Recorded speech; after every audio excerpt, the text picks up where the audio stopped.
17절 말씀을 한 목소리로 한 번만 더 읽고 말씀 나눴으면 좋겠습니다.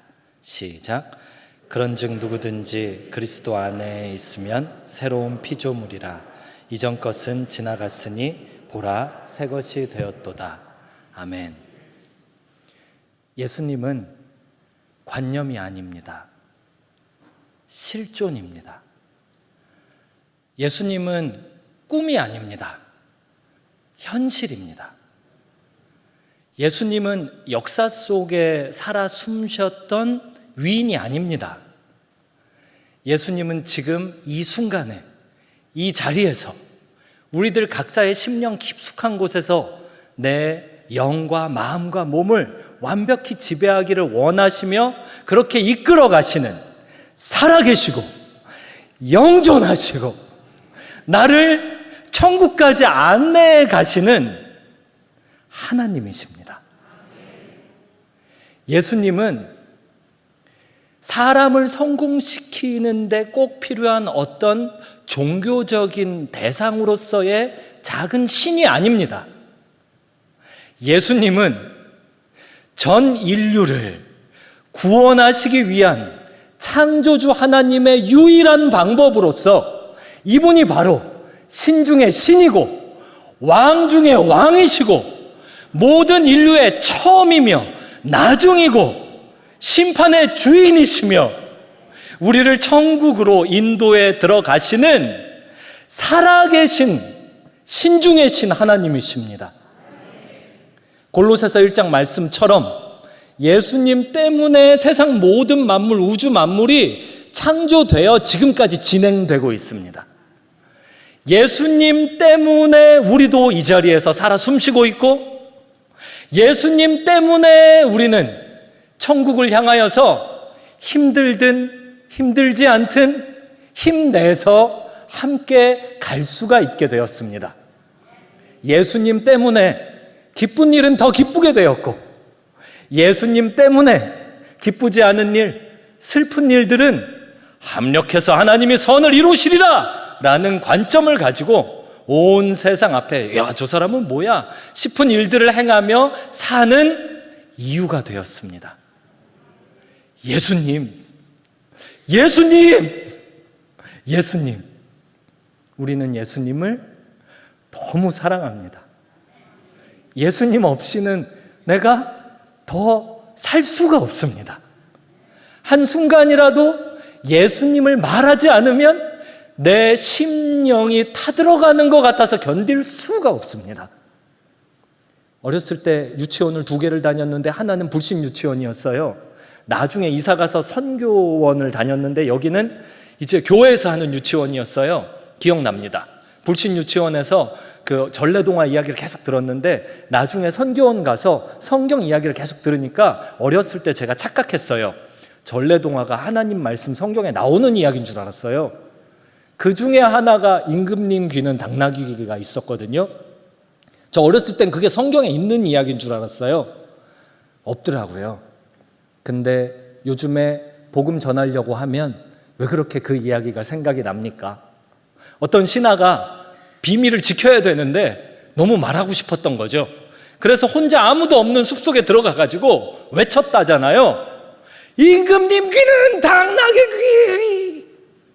그리고 집에 갔는데 야, 속 시원하다 하고 갔는데 그때부터 메아리가 그 숲에서 돌고 돌아서 누가 외치는지 모르지만 임금님 귀는 당나귀 귀 그게 계속 들렸다면서요. 그래서 야, 이게 무슨 일이야? 결국 비밀이 밝혀졌다라는 어렸을 때 들은 전래 동화가 있어요. 꼭 그런 신하의 마음이에요. 너무 답답해요. 외치고 싶어요. 그런데 외칠 수가 없어요. 외칠 수 없는 이유는 순교할까 봐가 아니고 이거를 내가 아무 데서나 외쳤다가 혹시라도 내가 위하여서 기도하고 있는 태신자들이 마음이 상해서 아예 복음 들을 기회를 잃어버릴까 봐 그래서 꾹꾹 눌러서 참고 있는 이야기가 있어요. 그게 어떤 거냐면 예수 그리스도 그분이 당신의 유일한 구원의 길입니다. 예수님 믿으셔요. 그래야 삽니다. 이걸 너무 외치고 싶은 거예요. 면전에다가 외치고 싶고, 쫓아다니면서 외치고 싶고, 버스를 타도 외치고 싶고, 기차를 타도 외치고 싶고, 걸어가다가 모르는 사람 횡단보도에서 눈만 마주쳐도 너 안 믿지? 예수님 모르지? 믿어야 합니다 라고 외치고 싶더라고요. 이렇게 이해를 하는 이유가 뭐죠? 이렇게 이야기, 미친 소리일 수 있는데 이 이야기를 들으면서 눈물을 글썽글썽하면서 여기 대부분의 성도님들이 끄덕끄덕하는 이유가 뭐죠? 정말 예수님 사랑하니까. 내가 예수님 믿었을 때 어떤 인생의 변화가 있는지 직접 경험했으니까. 매일 매순간 예수님 만나며 사는 이 인생이 이게 어찌 된 일인가 싶은 기쁨이 있으니까. 그러니까 공감이 가잖아요. 외치고 싶잖아요. 예수님 믿으세요. 너무 외치고 싶잖아요. 예수님을 믿으면 우리 인생에 희한한 변화가 생깁니다. 그 변화 중에 변화가 어떤 거냐? 사람이 뒤집어지는 거예요. 사람이 전혀 딴 사람이 되는 거예요. 아니, 당신은 누구셔요? 싶을 정도의 존재가 다른 사람이 되는 거예요.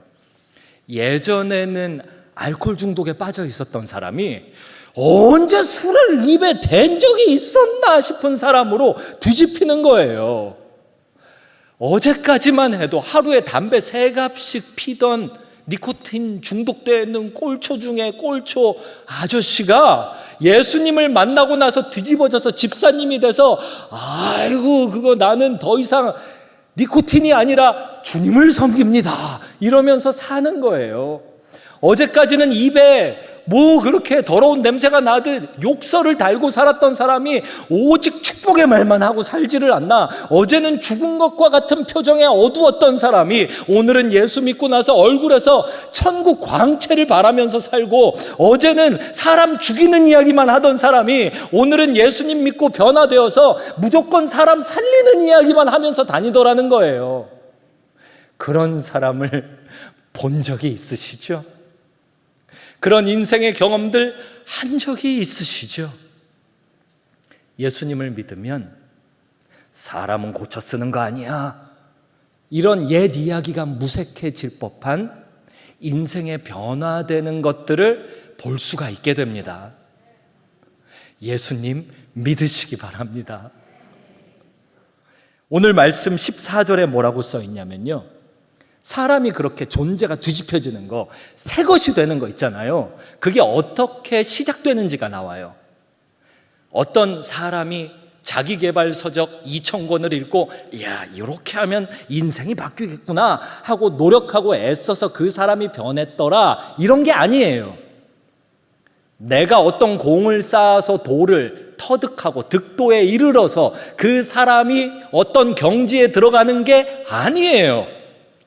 이 변화의 출발점은 하늘로부터 임하는 강권적인 사랑이에요. 다시 말씀드리지만 이건 내가 이루어내는 게 아니고 외부에서 주어지는 거예요. 하늘로부터 밀려 들어오는데 이걸 막아낼 재간이 없는 거예요. 이게 쓰나미 같은 거예요. 하늘로부터, 천국에서 쏟아 부어지는 강권하는 사랑, 밀어 넣는 사랑이 있는 거예요. 이걸 내가 막아설 수가 없는 거예요. 이렇게 써 있어요. 14절. 그리스도의 사랑이 우리를 어떻게 하신다고요? 아멘. 강권하시는도다. 우리 입을 열지 않았는데 밀어 넣으시는 겁니다. 하나님의 사랑이 강권하시는도다.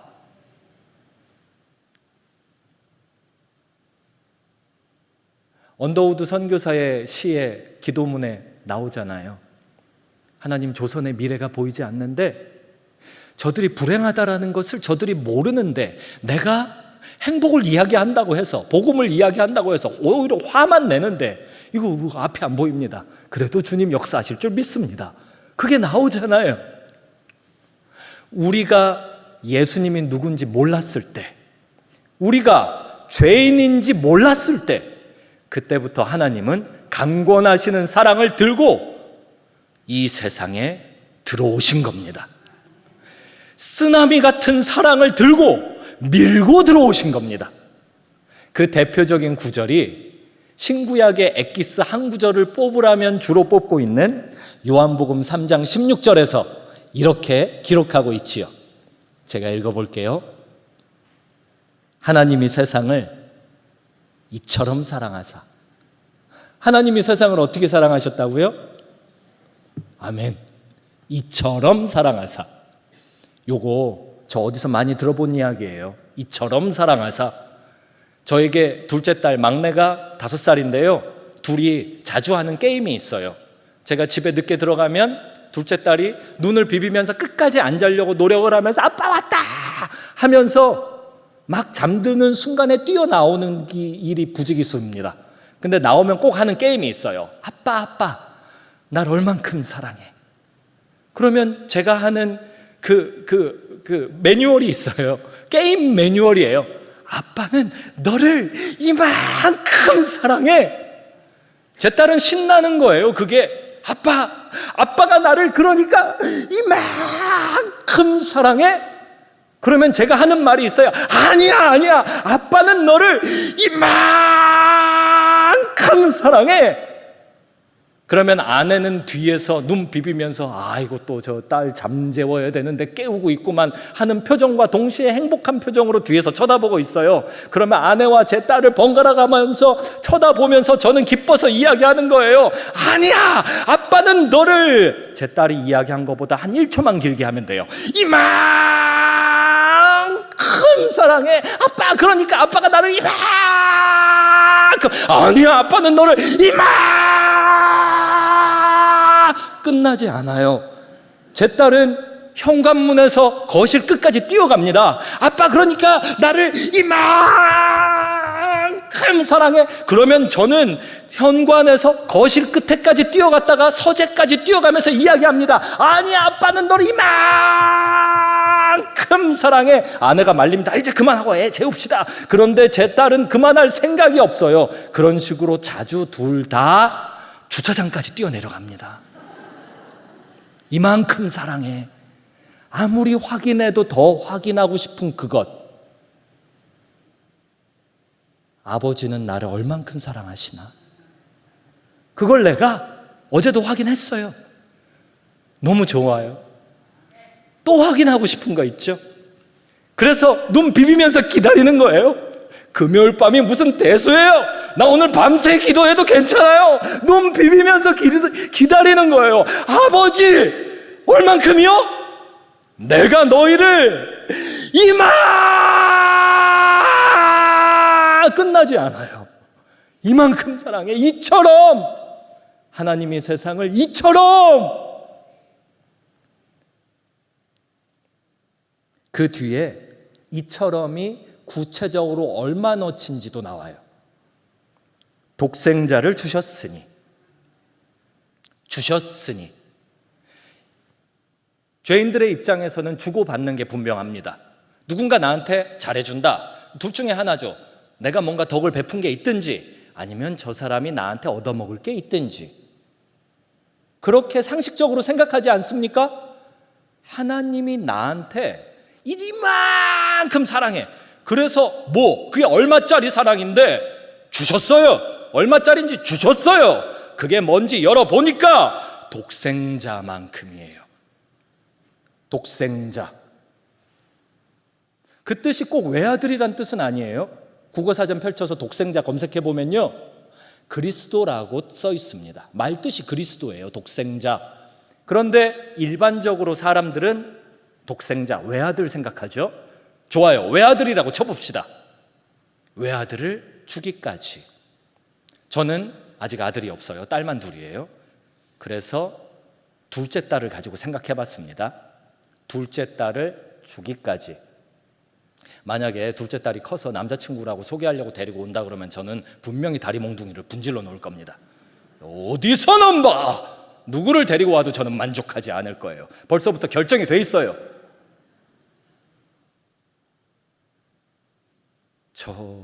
제 딸 무슨 이유에서 줄 수 있을까요?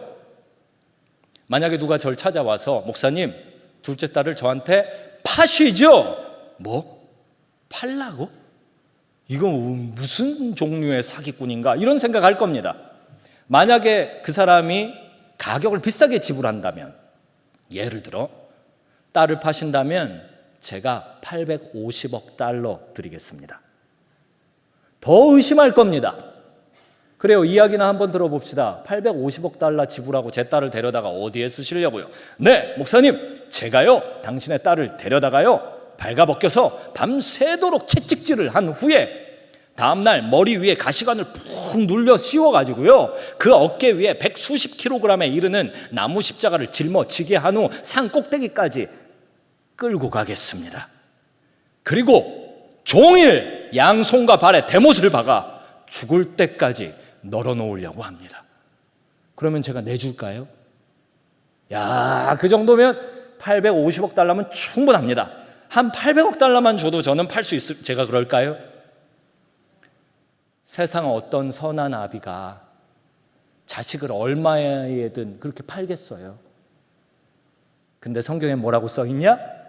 그 강권하시는 사랑의 내용이 이만큼, 이처럼 그 사랑의 가격이 독생자 짜리인 거예요. 독생자 짜리. 결혼하신 분들 혼수품 뭐 주고 받으셨습니까? 가난해서 주고받은 혼수품이 없는 경우에도 그 몇천 원, 몇십만 원, 그 몇백만 원짜리라도 뭐 이렇게 주고받은 게 뭐가 있을 거예요. 실반지라도 뭐가 있을 거예요. 예를 들어 봅시다. 너무 가난해서 10만 원짜리 실반지를 가지고 결혼을 했다. 예를 들어 봅시다. 그래서 내 남편 될 사람이 나한테 프로포즈하면서 여보 미안해, 미래에 내가 호강시켜 줄게, 일단 이거 갖고 결혼하자. 실반지 10만 원짜리 받았어요. 그러면 신부가 이렇게 생각할까요? 뭐야, 이 작자는 나를 10만 원어치만 사랑하는군. 그러지 않겠죠.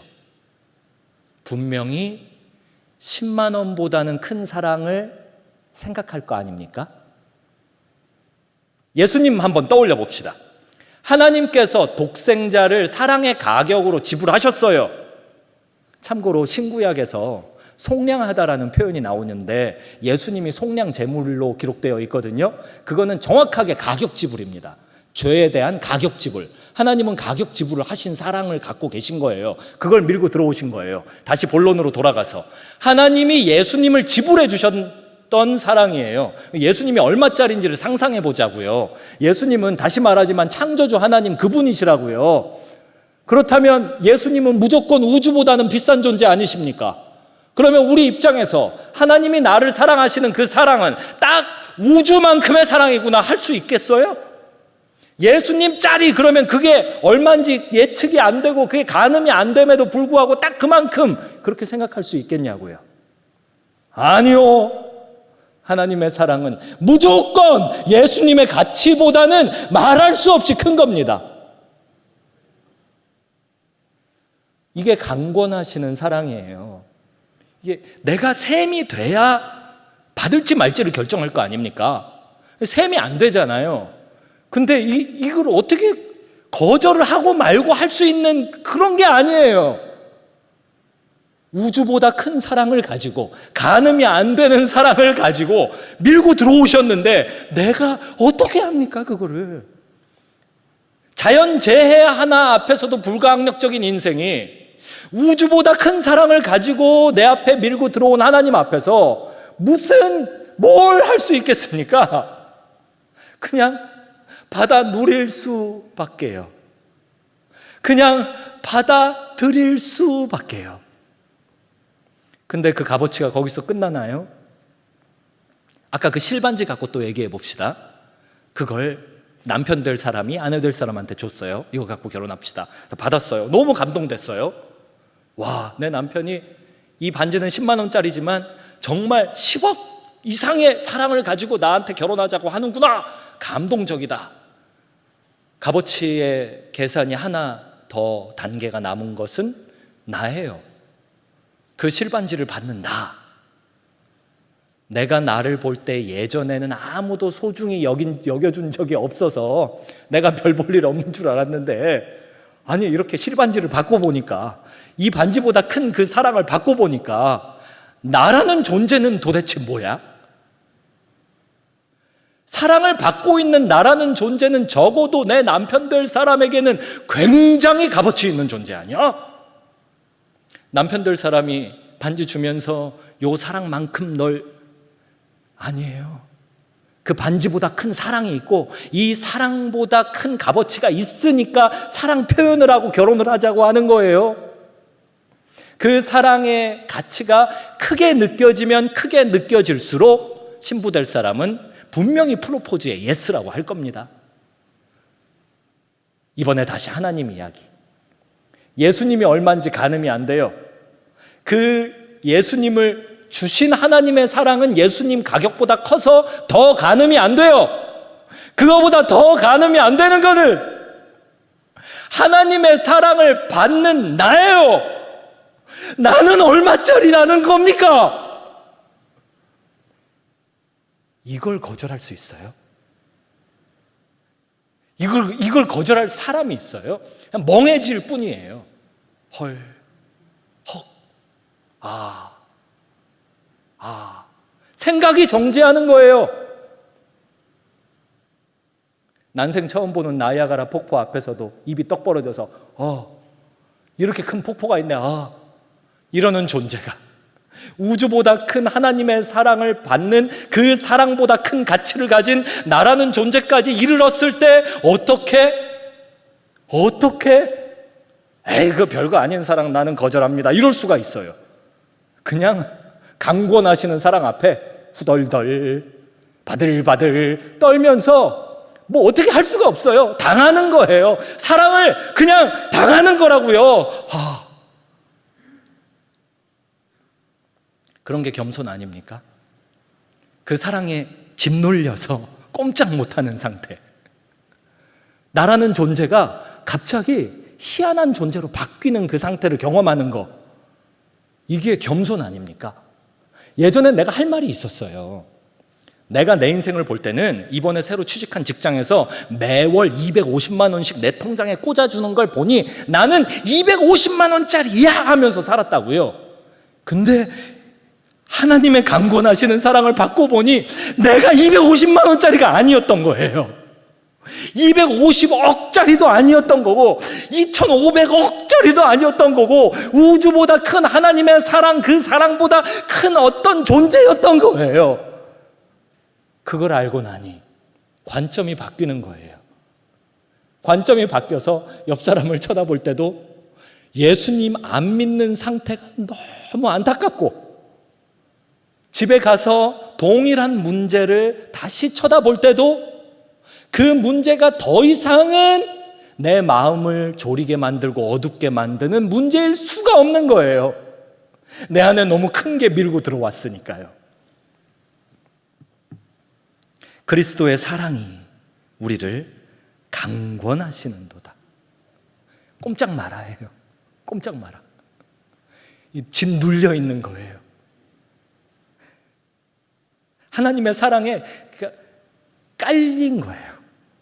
깔렸어요. 이 사랑의 무게가 지구보다 무거워요. 태양보다 무거워요.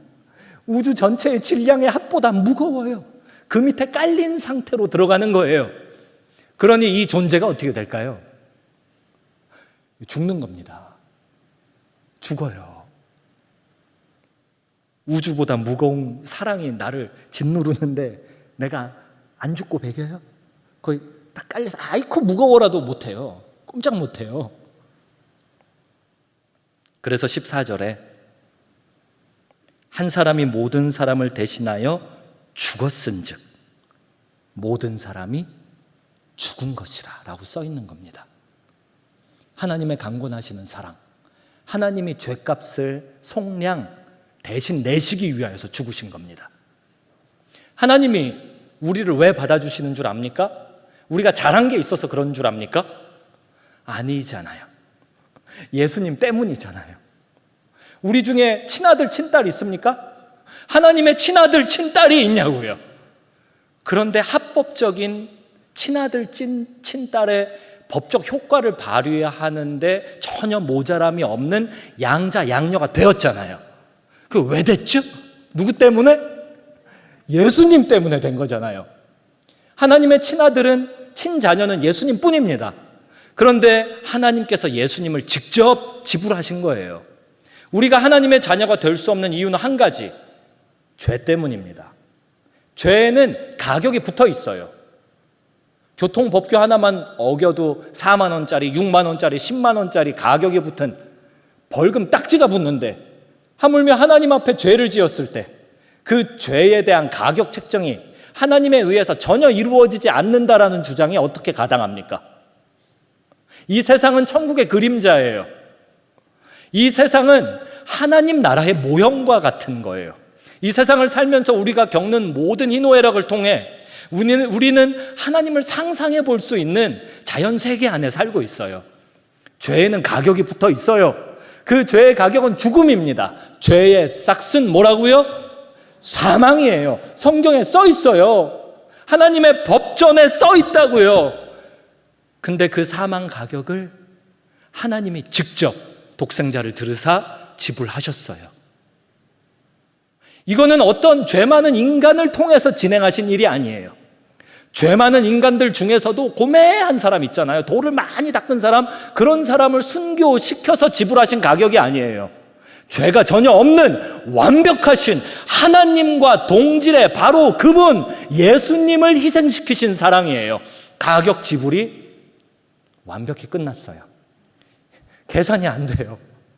충분히 가격 지불이 돼요. 이 어떤 느낌이냐면 붕어빵을 나라를 팔아서 사 먹는 느낌 같은 거예요. 붕어빵 하나를 나라를 팔아서 사 먹더라도 그 차이가 놀랄만 할 텐데, 인류의 죄를 하나님의 독생자 예수님을 죽이심으로써 지불하셔? 이 가격 차이가 더 큰 겁니다.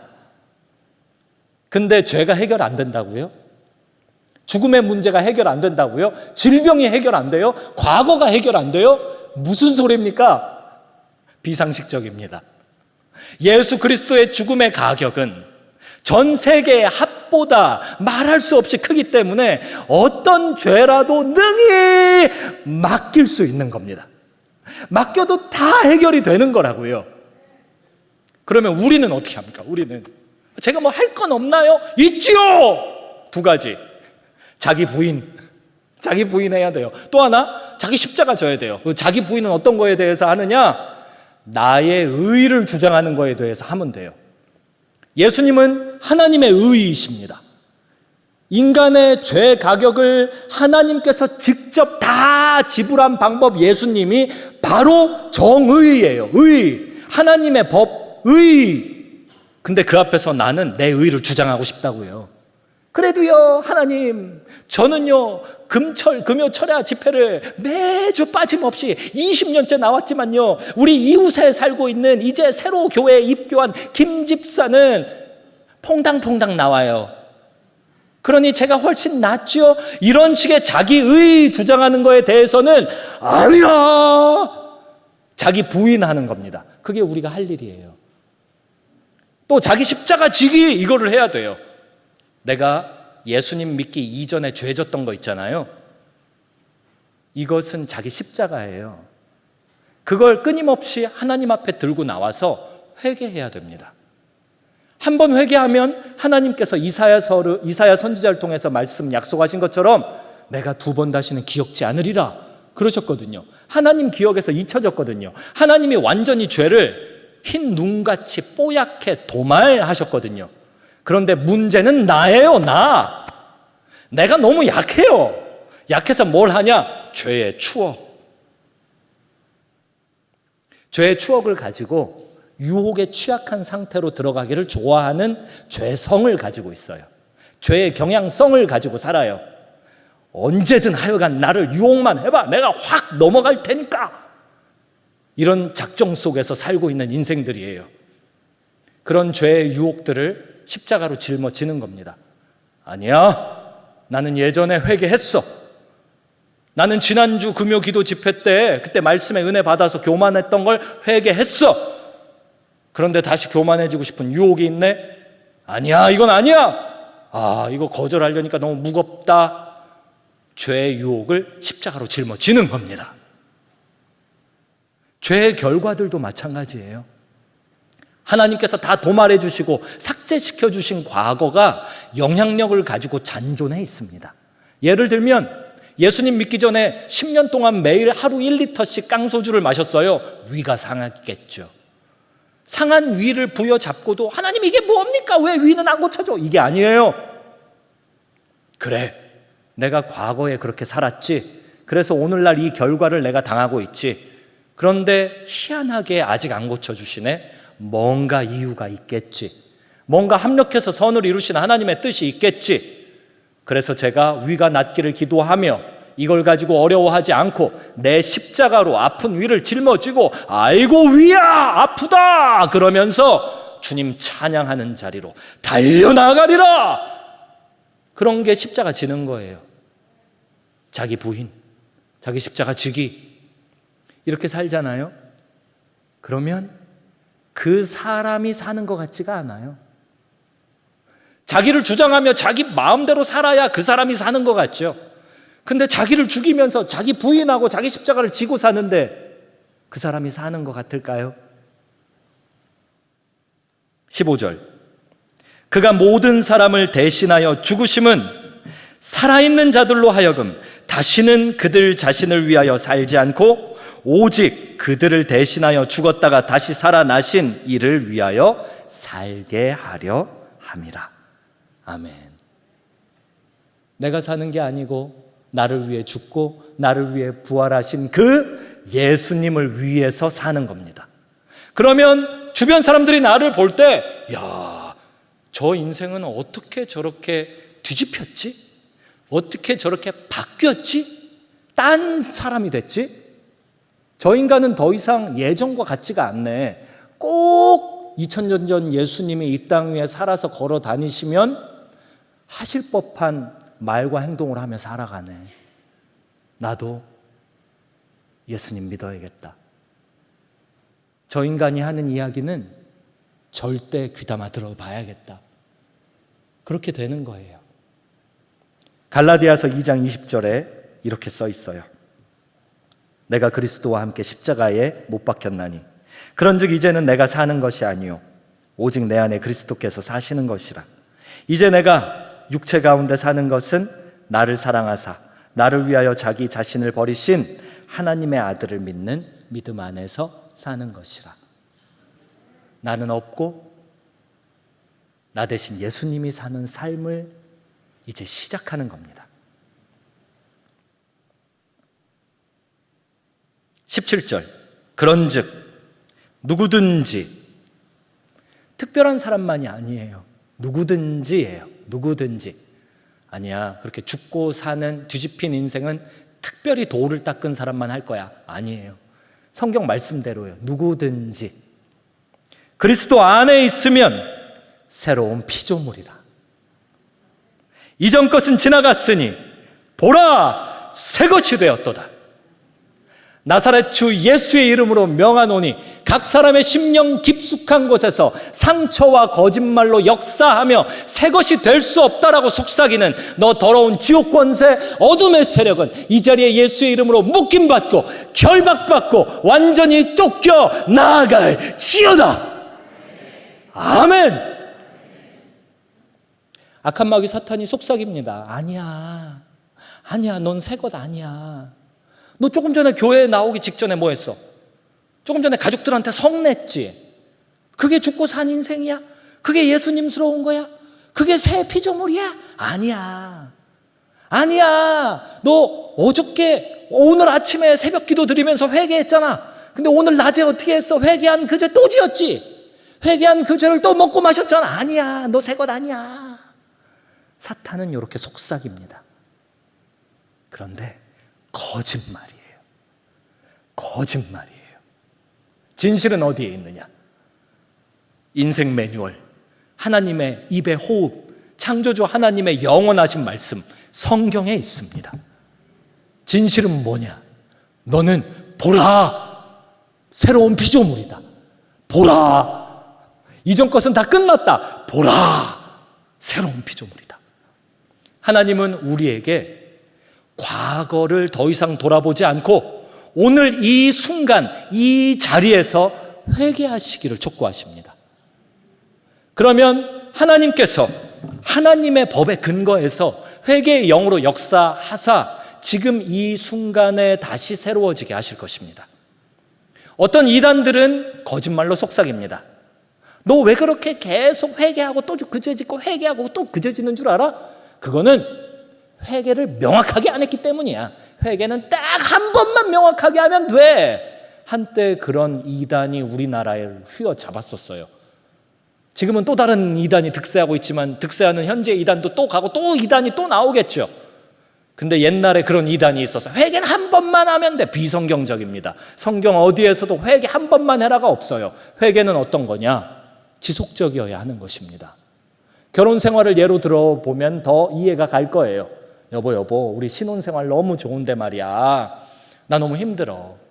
계속 다람쥐 쳇바퀴 돌듯 매일 당신만 보기가 힘들어. 그러니까 월화수목금 요 5일은 내가 당신을 계속 사랑하고 주말만큼은 나에게 자유를 줘. 그럼 내가 밖에 나가서 외간 남자를 좀 만나서 바람을 피고 올게. 당신도 자유롭게 외간 여자를 만나고 와. 그랬더니 부부가 서로 기뻐하며 그거야. 지혜를 주신 하나님 찬양합니다. 이건 말이 안 되죠. 사랑은 그런 게 아니죠. 사랑은 완전한 것입니다. 사랑은 100%이고 100%의 사랑은 과거가 없는 것입니다. 항상 현재를 중심으로 움직이는 것입니다. 여보, 어제 부부싸움 했는데 내가 미안해. 먼저 사과해줘서 고마워요. 그러지. 속으로라도 그럴걸요? 결혼 연차가 좀 오래되신 분들 속으로라도 그럴 거예요. 이 인간이 먼저 사과를 해서 참 다행이다. 겉으로는 자존심을 내세울지 모르지만 항상 사랑은 완전한 거라서 현재 진행형입니다. 지금이 중요한 거예요. 제가 예언 하나 할까요? 내일 아침까지 예수님이 재림하시지 않으신다면 내일은 내일의 해가 뜰 것입니다. 왜 그런지 아세요? 하나님이 완전히 과거를 해결하고 새롭게 맞이할 새 날을 약속하신다는 뜻이에요. 자녀 교육하다가 자녀들이 조금 문제를 일으키고 삐뚤어지는 것 같을 때 갑자기 가슴이 철렁해진 적 있으실 겁니다. 내가 우리 아이들 어렸을 때 너무 돈 버느라고 집을 많이 비웠었지. 내가 왜 그랬을꼬? 이게 다 내 탓이지. 근데 이 과거를 내가 지금 어떻게 해결할 수가 없네. 아직 타임머신도 개발이 안 돼 있고 내 자식은 이제 앞으로 계속 삐뚤어질 것 같네. 어렸을 때 내가 잘했어야 되는데. 그거는 진실이죠. 죄인이 어떻게 과거의 문제를 해결합니까? 그런데 또 다른 진실이 여기 성경에 나오죠. 보라, 새것이 되었도다. 그리스도 안으로 들어가면 그 과거의 문제가 해결되는 거예요. 예수님, 저를 용서하소서. 제가 정신을 차리지 못하고 예수님을 믿었음에도 불구하고 하나님이 나에게 일시적으로 맡겨준 저 어린 영혼을 내 것인 양 생각하며 나는 마음대로 살았었습니다. 그 결과 오늘 나의 자식들이 청소년기를 통과하며 이렇게 힘들어하고 있습니다. 제가 어떻게 할 수가 없습니다. 이걸 주님께 맡깁니다. 주님 해결하여 주실 줄 믿습니다. 그렇게 회개하는 겁니다. 그리고 뭘 하냐? 보라, 새것이 되었도다. 이걸 믿고 새로운 관점을 가지고 문제인 것과 같은 내 자녀들 손 잡고 너는 오늘 내가 얻은 내 아들 내 딸이다 하면서 그날이 내 자식 처음 얻은 날로 치고 새 출발을 하면 되는 겁니다. 그 새 출발의 중심에 누가 계시느냐? 새 것을 만들어주는 역사, 능력을 주시는 예수님이 함께 계십니다. 예수님께 집중하여 내 자녀들에게 나아가는 겁니다. 이제 직장 막 들어갔어요. 들어갔더니 신입의 서러움을 겪고 있어요. 그랬더니 이제서야 대학 생활이 뒤돌아 보여지고, 이제서야 인턴 생활이 뒤돌아 보여지고, 이제서야 어렸을 때 부모님과 교회 선배님들이 나에게 주었던 조언들이 떠올라요. 후회가 돼요. 내가 10년 전에, 내가 5년 전에 조금만 열심히 했더라면 이런 신입의 서러움이 없었을 텐데, 난 이제 끝난 것 같아. 난 이제 이 직장 생활이 승진이 물 건너간 것 같아. 이제 시작한 지 3개월 됐는데 너무 후회가 돼. 교회에 와서도 울상, 집에 가서도 울상. 너 무슨 일 있니? 아니에요. 너 취직한 거 축하한다. 아, 예, 아멘. 예, 축하. 네, 감사합니다. 하나님이 하셨습니다. 근데 속마음은 난 실패했어. 그게 사탄의 거짓말이에요. 진실은 뭐냐? 보라, 새 것이 되었도다. 주님, 제가 미쳤었나 봐요. 제가 교회에서 신앙생활하면서 제 주변 사람들이 모두 다 지금 뭘 해야 되고 뭘 해야 되고 뭘 해야 된다고, 부지런해야 된다고 얘기를 했는데 제가 귓등으로도 안 들었어요. 그 결과 오늘 이 신입의 서러움을 경험하고 있습니다. 이것도 모자르고 저것도 모자르고 이것도 안 되고 저것도 안 되고. 주님, 근데 어떻게 합니까? 제가 이 정도밖에 안 됐었던 걸요. 지혜 없는 나를, 게을렀던 나를 용서하여 주옵소서.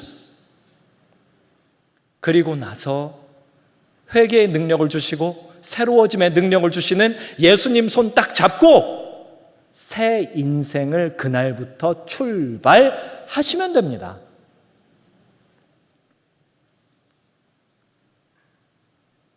누구든지 그리스도 안에 있으면 새로운 피조물이라. 이전 것은 지나갔으니 보라, 새 것이 되었도다. 이 새 존재가 어떤 일을 하는지가 뒤에 나오는데요, 18절에 이렇게 써 있어요. 또 우리에게 화목하게 하는 직분을 주셨으니. 화목하게 하는 직분, 이 직분은 예수님이 받으셨던 거거든요. 그걸 예수님 안에 있는 사람들, 과거의 한때가 아니라 매일 새롭게 예수님 안에 들어가서 매일매일 회개하며 나아가는 이런 사람들, 이런 신앙인들에게는 화목해 하는 직분이 새로 임명됩니다. 매일 새롭게 화목해 하는 직분의 임명을 받습니다.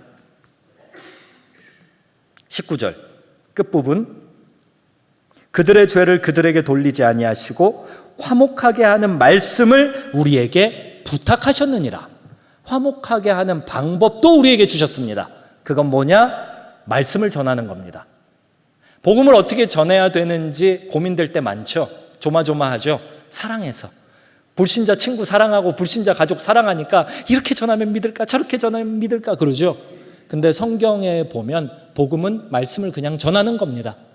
하나님의 말씀 전하는 거라고요. 예를 들면 요한복음 1장 12절, 영접하는 자 곧 그 이름을 믿는 자들에게는 하나님의 자녀가 되는 권세를 주셨느니라.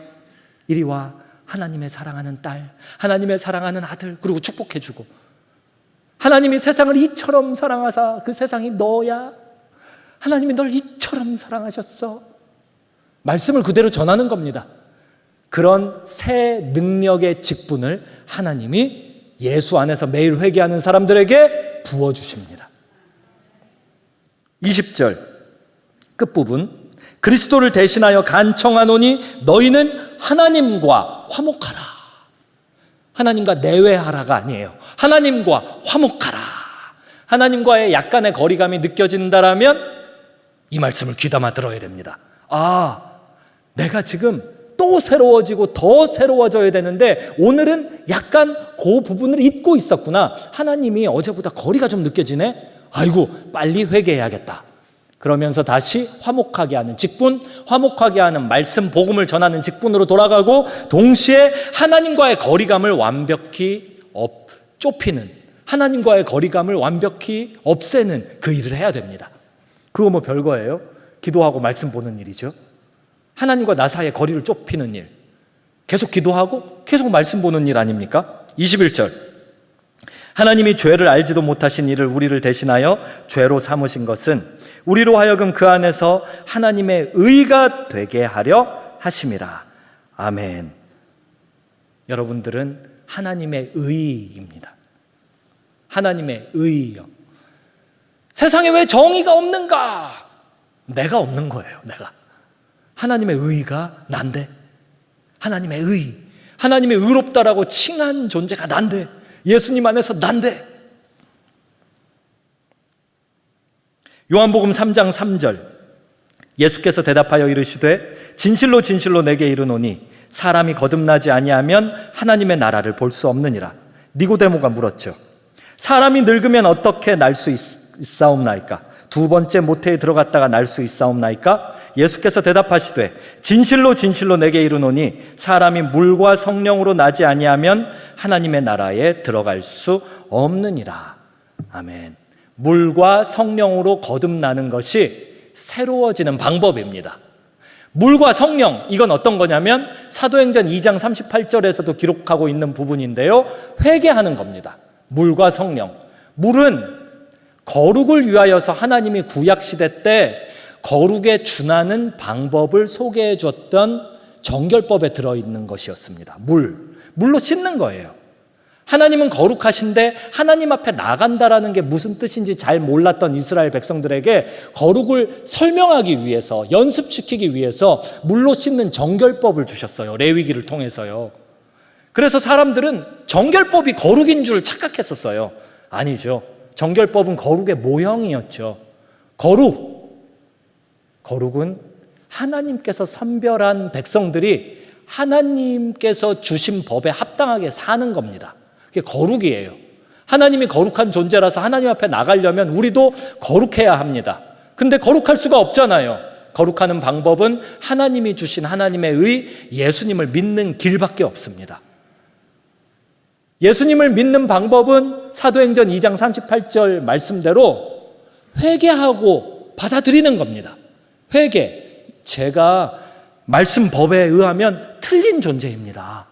인정하고요, 입으로 시인하는 겁니다. 나는 하나님 앞에 죄인입니다. 나는 하나님 앞에 지옥의 땔감 같은 존재입니다. 하나님은 거룩하신데 나는 전혀 안 거룩해서 하나님과 견줄 수가 없는 존재입니다. 그런데 하나님이 나에게 강권하시는 사랑을 주셨으니 저는 황송할 따름입니다. 저를 용서하여 주옵소서. 이렇게 나가는 겁니다. 그러면 하나님이 예수님과 함께 죽은 존재로 쳐주시고 예수님과 함께 다시 부활한 존재로 쳐주시는 거예요. 구약 성전에는 문 뒤쪽에 양의 문이 있었습니다. 혹시 찬양 반주 시작해 주실 수 있어요? 양의 문은 제물이 될 존재에 양이 들어가야 했어요. 양들이 들어갈 땐 아마 느낌이 왔을 겁니다. 아무리 바보 같은 양이라도 벌써 피비린내를 느꼈을 거예요. 그리고 주인이 나를 제사장에게 임계를 해줄 때의 그 엄숙함을 느꼈을 겁니다. 그러면서 야, 나 죽으러 가는구나. 요거 느꼈을 겁니다. 오늘날 신약시대에 하나님 앞으로 이끌림을 받기 직전에 놓인 많은 영혼들이 꼭 그런 식으로 두려움을 느낍니다. 이게 느낌에 내가 죽을 것 같은데? 나의 죄성이 이제 끝장날 것 같아. 이제 더 이상 나는 내 마음대로 못 살 것 같아. 그래서 꼭 전도 다 돼가지고 마지막 순간에 막 영접시키려고 마지막 순간에 교회 인도하려고 하면 그때 꼭 무슨 일이 생기는 거예요. 그때 두려워지기도 하고 무슨 일이 생기는 거예요. 근데 그걸 넘어서서 하나님의 전에 나가잖아요. 하나님의 은혜의 보좌 앞으로 나가잖아요. 그러면 제사장이 칼을 빼듭니다. 죽입니다. 각을 뜹니다. 뼈와 살을, 근육을 다 분리해냅니다. 그리고 하나님의 번제단 위에 흩뿌리듯 올려놓습니다. 다 없어질 때까지 기다립니다. 존재가 흔적도 없이 사라집니다. 제물입니다. 우리도 그래요. 제물이에요. 지금 이 시간 우리가 모여있는 이 자리가 제물로 하나님께 바쳐지는 자리입니다. 지금 제사 드리는 자리예요. 내가 나의 몸과 이 영혼을 끌고 나와서 하나님이 나에게 주신 자유의지를 가지고 끌고 나와서 하나님 앞에 올려놓는 겁니다. 양의 문이신 예수님을 믿음으로 통과해 들어와서 회개하면서 올려놓는 겁니다. 내가 잘못했습니다. 나를 죽이소서 올려놓는 겁니다. 하나님이 예수 그리스도 대제사장 세우셔서 말씀의 검을 뽑아 들고 우리의 심령과 골수를 찔러 쪼개기까지 하시며 낱낱이 해부하셔서 회개할 것들을 안내해 주실 것입니다. 그때 우리는 하나님의 성령의 불 가운데 불타오르게 될 겁니다. 과거의 죄성들 다 여기서 도말될 것입니다. 소멸될 것입니다. 견디지 못할 것입니다. 그럴 때 자주 죽음의 표현으로 몸에서 나타나는 현상은 눈물이나 콧물이 많습니다. 그러면 거기서 안 끝나요. 죽은 자리에서 끝나질 않아요. 회개하면 그 다음 단계, 하나님께서 새로운 피조물, 새로운 존재로 부활시키실 것입니다. 또 부활시키실 것입니다. 사도 바울이 이야기합니다. 나는 날마다 죽노라. 이게 나는 날마다 회개하노라 그 뜻이에요. 그러면 하나님이 우리에게 화답하실 것입니다. 나는 너를 날마다 살리노라.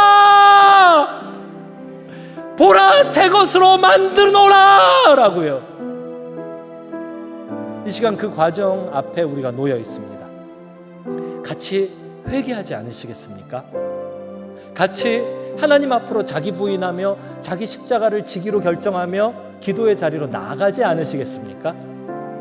예수님 도와주세요. 저 새 것이 매일 매순간 되어야 되는데 그러질 않았습니다. 어쩌다가 됐던 것 같아요. 그런데 이제 말씀을 봅니다. 이제 고린도후서 말씀을 봅니다. 그러면서 비로소 깨닫습니다. 매일 회개하겠습니다. 매일 말씀 보겠습니다.